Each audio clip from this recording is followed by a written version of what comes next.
آمن الرسول بما أنزل إليه من ربه والمؤمنون كل آمن بالله وملائكته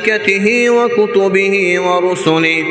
لا نفرق بين أحد من رسله وقالوا سمعنا وأطعنا غفرانك ربنا وإليك المصير لا يكلف الله نفسا إلا وسعها لها ما كسبت وعليها ما اكتسبت ربنا لا تؤاخذنا إن نسينا أو أخطأنا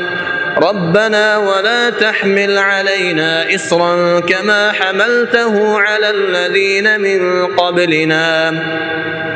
ربنا ولا تحملنا ما لا طاقة لنا به واعف عنا